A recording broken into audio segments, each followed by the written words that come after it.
Blue and red lights splashed across my living room walls, turning our family photos into flashing ghosts. On my porch, Karen, the self-appointed queen of our HOA, stood with her arms crossed like she owned the street, smirking as she pointed straight at my wife. "Officer, there they are," she barked. She ignored a $5,000 fine. "Remove them if you have to." My stomach dropped. My hands clenched, but then the officer's eyes caught the framed oath on our entry table. His jaw stiffened. "Ma'am," he said carefully, "are you Judge Olivia Hayes?" The porch went still.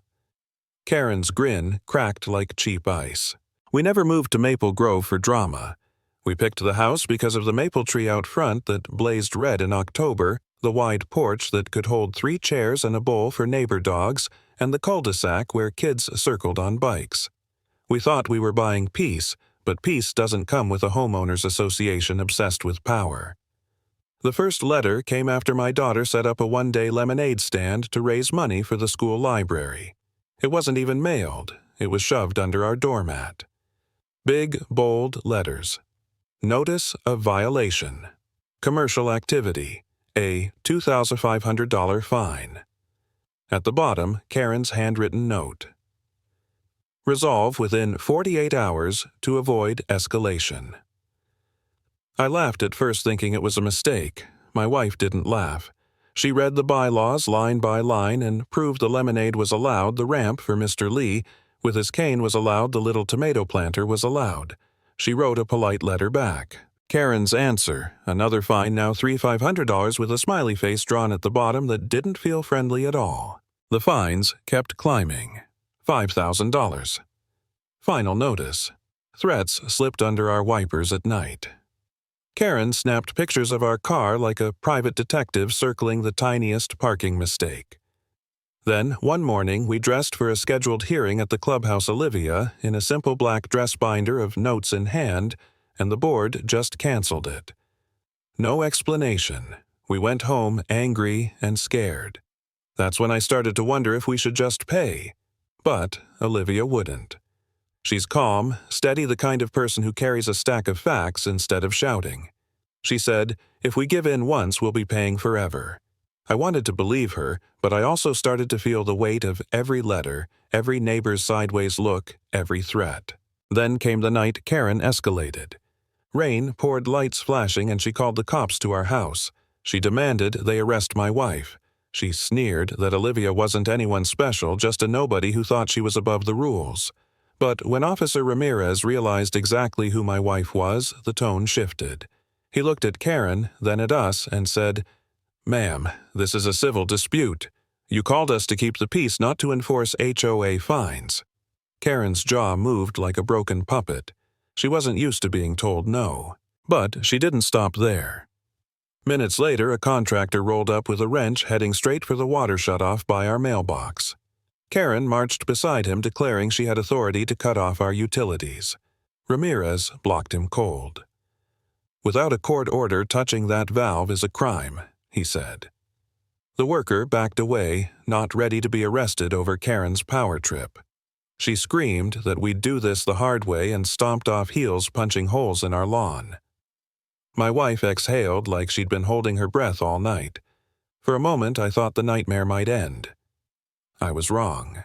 Later that night, we caught figures in the dark hoods pulled up, trying again to twist the shutoff. I shouted, they slipped, and a geyser of muddy water exploded into the street. Our ramp floated, the garden drowned, and out of the shadows, Karen herself appeared with a wrench in hand. She was soaked, screaming, caught like a raccoon with its paw in the trap. The ground split, sucking her and her helpers down into a sinkhole of mud and water.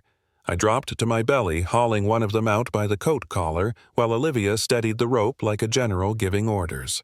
Even Karen, shrieking that her leg was stuck, was dragged out alive. And for the first time I saw her without the crown, just a wet, scared neighbor. You'd think that near disaster would humble her. Instead, she doubled down. The next day, her lawyer Langford showed up with a foreclosure notice claiming we owed $5,000 plus fees. He smiled like a cat, telling us we could pay and be done. When we refused, he left papers that smelled of cologne and toner, promising further action. That night, a tow truck arrived to haul away our car. Our own car in our own driveway with a fake HOA order taped to our mailbox. Security guards postured, the tow driver shrugged, and just when it looked like they'd drag it away, Ramirez pulled up, killed the engine, and shut it down. He warned us more was coming, and he was right. Soon, the street was swarming with neighbors, cops, even news cameras. The state attorney herself arrived with a folder of complaints about the HOA. And just when I thought maybe Karen would finally stay quiet, she stormed out waving a sheet of paper like a trophy. "Arrest warrant," she screamed. Signed by a magistrate. Phones zoomed in. My chest turned cold. Could it be real?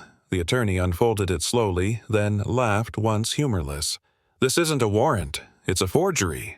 A felony." Gasps. Cameras clicked. Karen's face went pale, then red, her lies spilling out faster than she could catch them. I'll admit around then, I almost broke. My hands shook every time someone knocked. I whispered to Olivia, "Maybe we should just leave. Maybe we're wrong to fight." She put her hand over mine and said, "No, if we give in, bullies like her win. We don't move, we stand." She was right, but fear still whispered. And that whisper grew louder when Karen's hired man showed up again, this time with a crowbar, shouting that she'd promised him $5,000 to sabotage us. He waved an envelope, her handwriting inside, proof of a payoff. The crowd went dead silent. Cameras caught every word. Karen shrieked denial, but the state attorney bagged the paper as evidence. The scene collapsed into chaos. Ramirez and his team wrestled the man down, cuffed him while he screamed about money owed. And then, like a final mask ripped off the hooded figure skulking near our porch, was caught. It was Langford, the HOA lawyer himself. The neighbors gasped, realizing the smiling man who had served us foreclosure papers was also sneaking around with threats. When the state attorney opened the folder from his car, names spilled out: Karen Reynolds Langford and other HOA officers tied together in what looked less like neighborhood compliance and more like organized extortion. My block erupted in shouts, decades of silence breaking into fury. People screamed about stolen money, fake fees, lies. And then, as if to punctuate it, Langford's own car exploded at the end of the street, a ball of fire lighting the night. The heat hit my face even from our porch. Neighbors scattered screaming. The state attorney whispered what we were all thinking. That wasn't random. That was a message. But the ugliest message came when we heard the crack of our maple tree splitting. Someone had taken a chainsaw to it, and it came crashing down on our porch, splintering wood, crushing the ramp, showering us with leaves and glass. My daughter cried in Olivia's arms while I dragged them back inside, heart hammering. Ramirez shouted it was deliberate sabotage. A gas can lay at the stump with a note taped to it. "Leave now. Next time, it's the house." The neighbors had seen enough. They roared back, promising to testify, promising not to be bullied anymore. Karen staggered on her porch, crying that she never meant it to go this far. But no one believed her.